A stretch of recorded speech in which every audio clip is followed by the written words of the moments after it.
Welcome into the show. My name is Stormy and I'm your host. And today we're going to talk about soul loss and how there's different paths to get into this spiritual awakening or spiritual path, or I guess reconnected to soul. So, in my experience, what had actually, and this kind of like started in a question that someone had asked me the other day, where it was like, did you access this journey? Like, what was your access point into this? Usually, for a lot of people, it's like physical symptoms. It's like an illness or something that jolts them to like look outside of traditional medicine or traditional psychiatry, or like I would say traditional medicine help depending on what their ailment is. And yeah, so this person asked me like, what did you have this physical thing that like catapulted you into this trajectory? And my first answer was no, which I still stand by that initially, but physical symptoms did come after when I wasn't really listening to what originally had shown up for me. And the first thing that really showed up was this feeling of soul loss. And this is not something I actively understood what was happening at the time.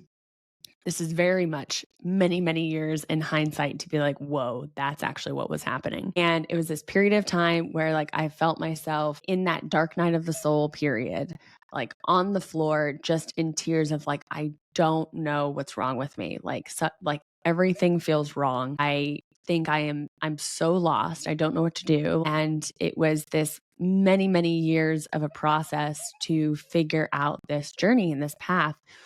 And it was this moment in time where I felt so disconnected from myself. I was looking outside everywhere, anywhere to find like who had the answer.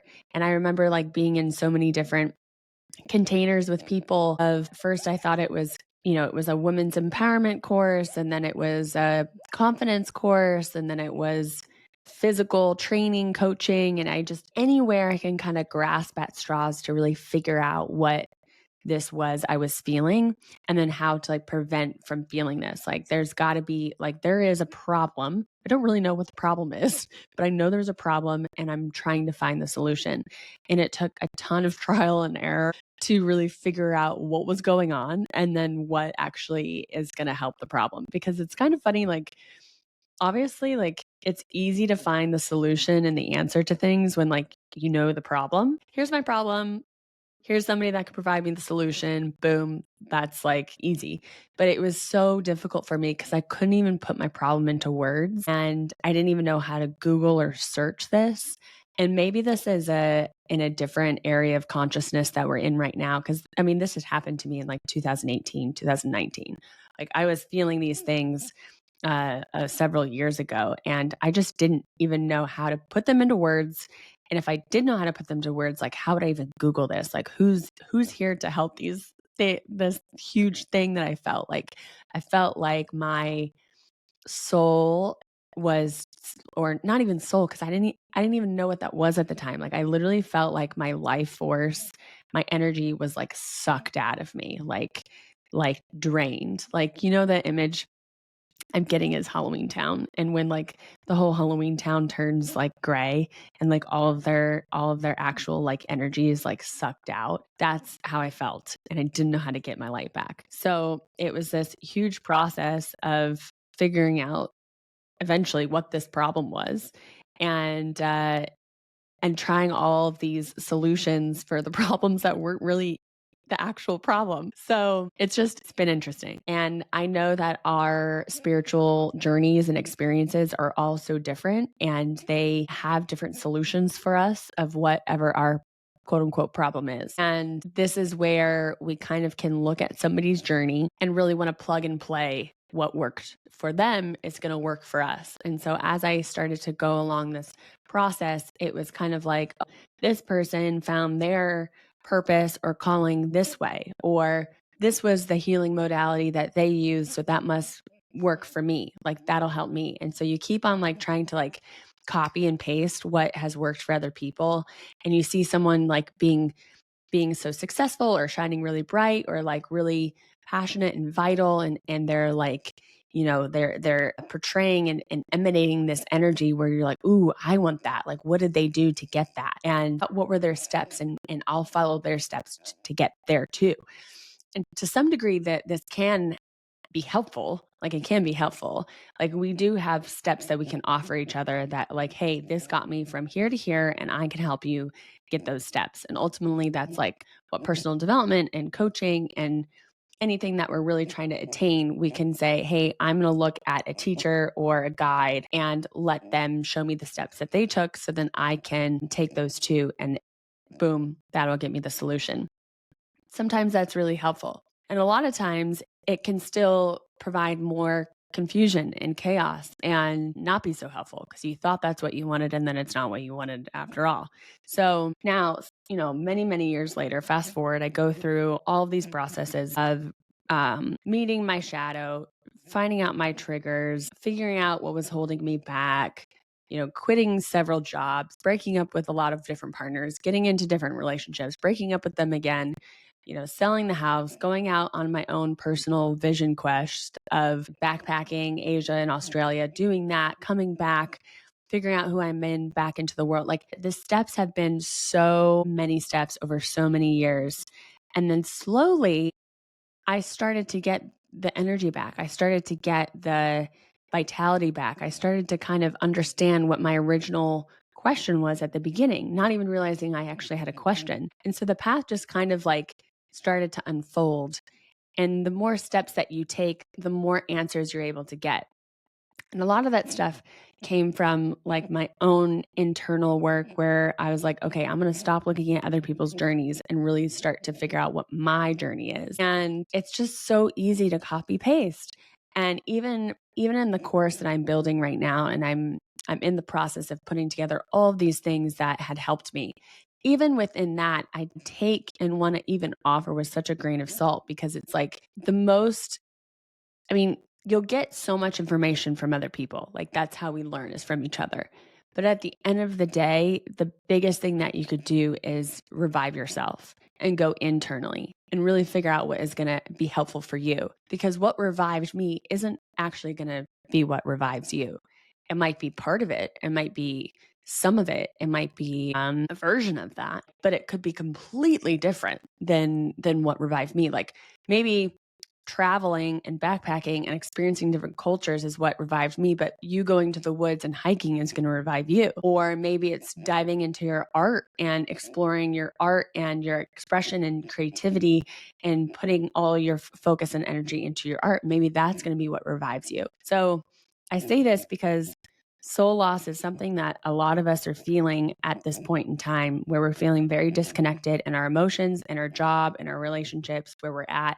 We reach this point right now. You've lived this life up until this point, and then you're like, fuck, this is not where I want to be. This is not how I want to feel. This is actually what I followed the path, and I thought I was going to get these emotions and feelings from it, but now I'm not.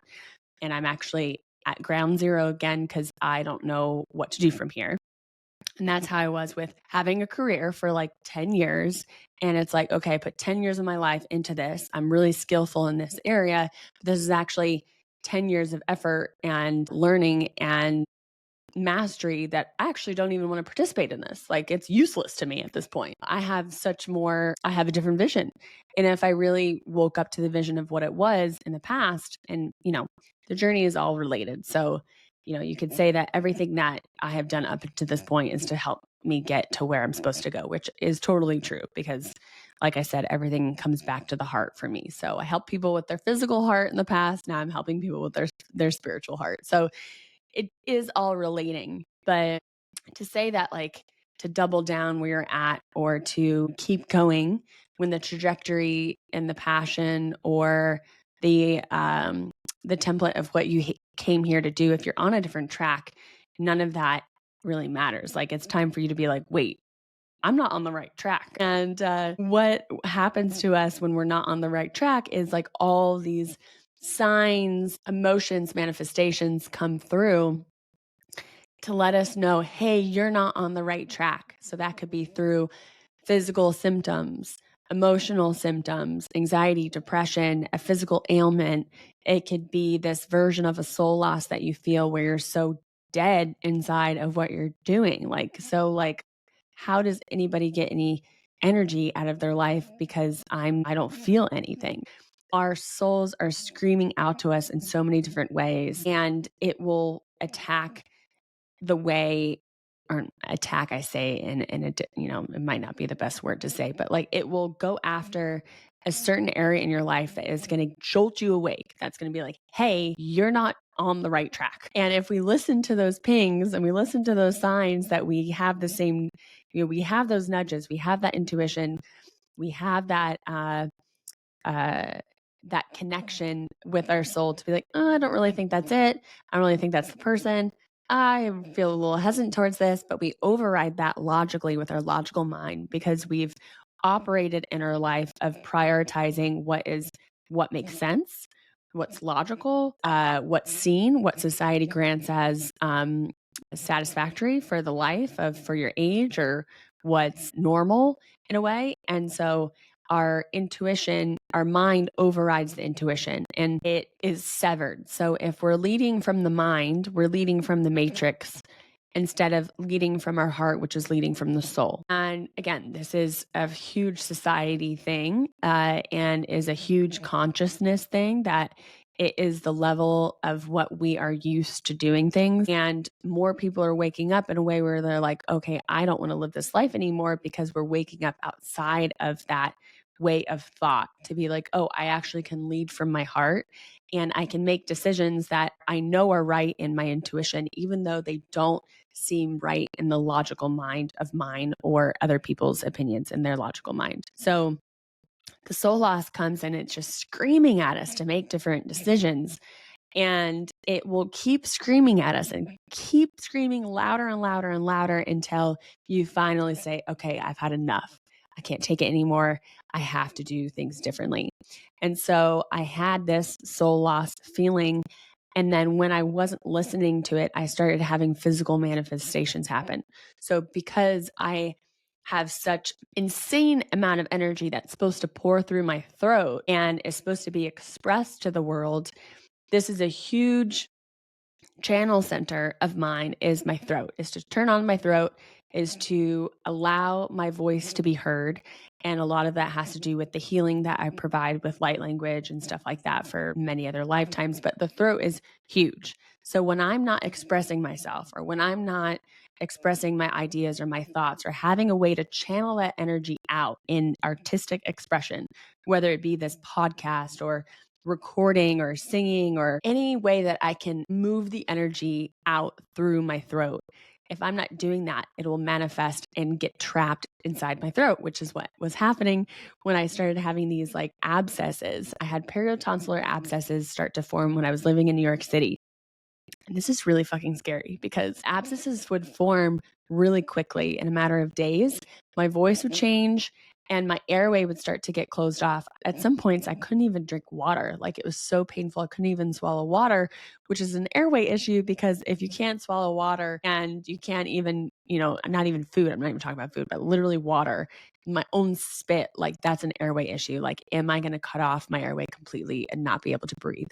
So I had gone through like the emergency room like many times and had to have my throat stabbed with a needle and have this drained out. And I was having it reoccur so often that the doctors were like, you're going to have to get your tonsils out. Like, this is like not going away.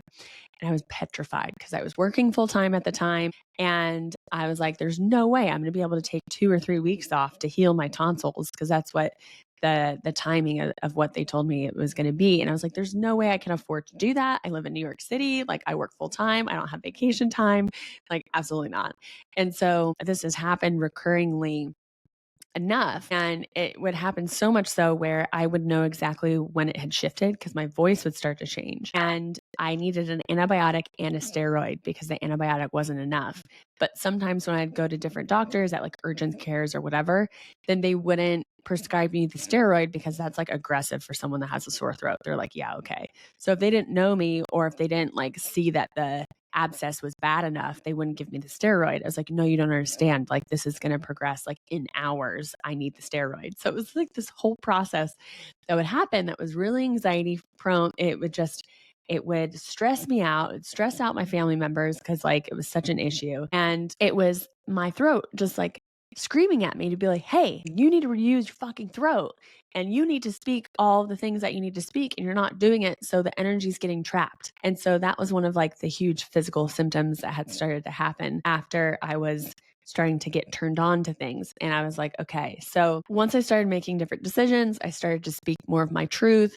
I ended up making really difficult decisions of like moving or breaking up or quitting and just being able to express myself. Then it started to shift and not happen. And then especially once I started this podcast, it was like, boom, not even having any issue, which is really cool because I was sick last week for like 7 fucking days. It was so bad. It was over Thanksgiving weekend or week. I was planning to actually travel to family members and I couldn't even travel. I was so sick. I could not get out of bed. And it was like congestion and sore throat.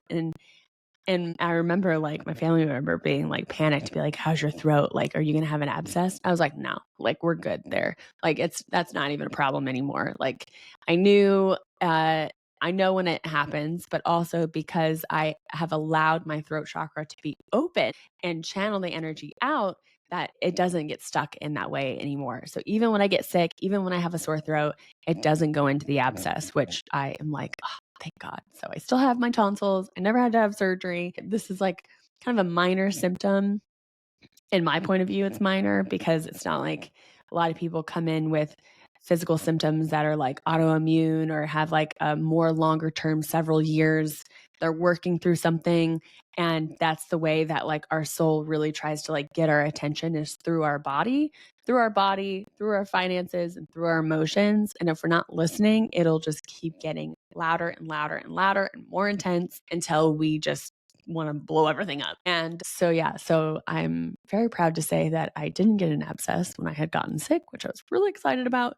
But anyways, the journey is going to look different for you versus another person versus for me. And there is a lot of similarities that we get to go through. A lot of times, we have different checkpoints we'll meet. Like maybe you have that dark night of the soul. Oh, I resonate with that person's story. That helped me too. And there is a path that you can kind of go to be able to like revive yourself again. But I just want to really emphasize on like why it's not working in your case or why you're still not feeling the way that you want to feel is because you're really trying to like copy paste somebody else's journey. And you've got your own unique individual journey and you can't copy paste everything. So maybe you have a few elements that are helpful, but maybe you have a few elements that this person has on their journey and this person has on their journey, or nowhere you see has helped anybody else. And you go on your own path and you find your revival in a different way.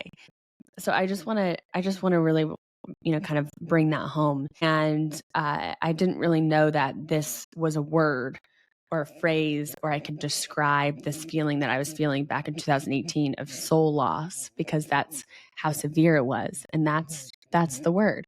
So if you're feeling disconnected, if you're feeling burnt out, if you're feeling you don't know which way's up, or you don't know how people even get their energy to be creative or do the things that they want to do, if you're stuck in a career that you hate or whatever it is, if you're feeling this like loss of life, to put it in a very severe way, if you're feeling this loss, it might be because part of your soul is not with you. Like it is a soul loss. So you need to figure out different ways that you can revive yourself back to integrate and bring your soul back into your body.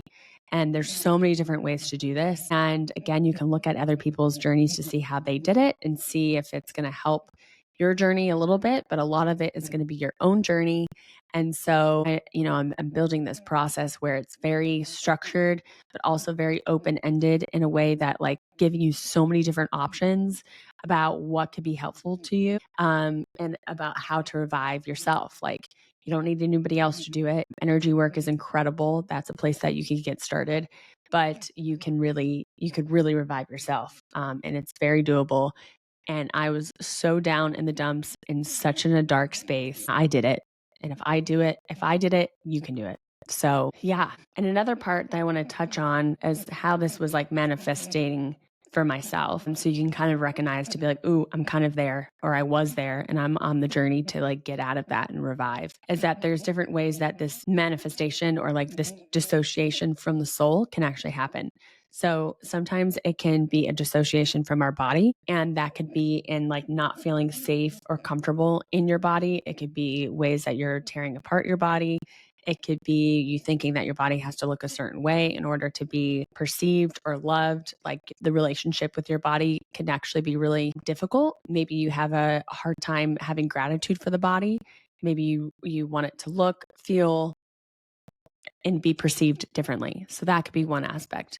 Another aspect is sexuality, also with the body. So I had a really difficult time, and I would dissociate anytime that I had sex. I would offer my body and be like, well, this is just like a vessel, and it was just kind of like an abuse of my own body sexually.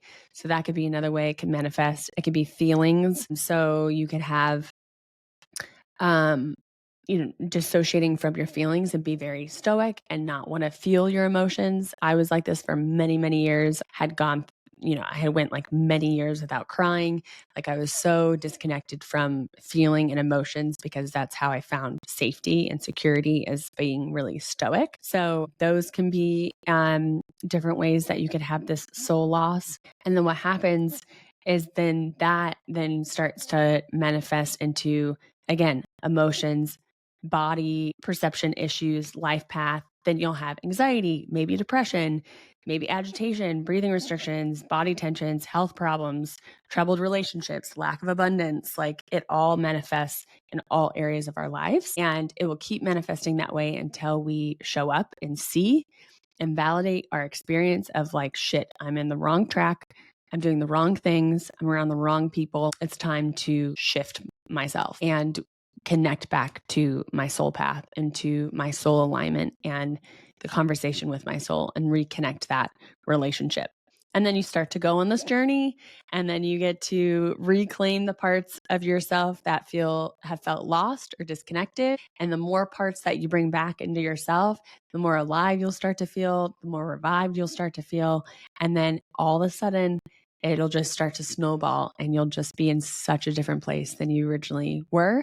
And then you'll be like, whoa, I'm looking back. And when I felt those feelings, and I don't really remember what that was like. I do remember, but I don't, because I'm in such this different place right now.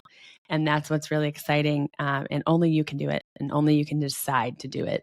And we always want the quick fix. We want the pill. We want the routine. We want the exact steps to do things. But a lot of it is knowing that you are on your own hero's journey and your own path, and you will find you have that inner knowing within yourself.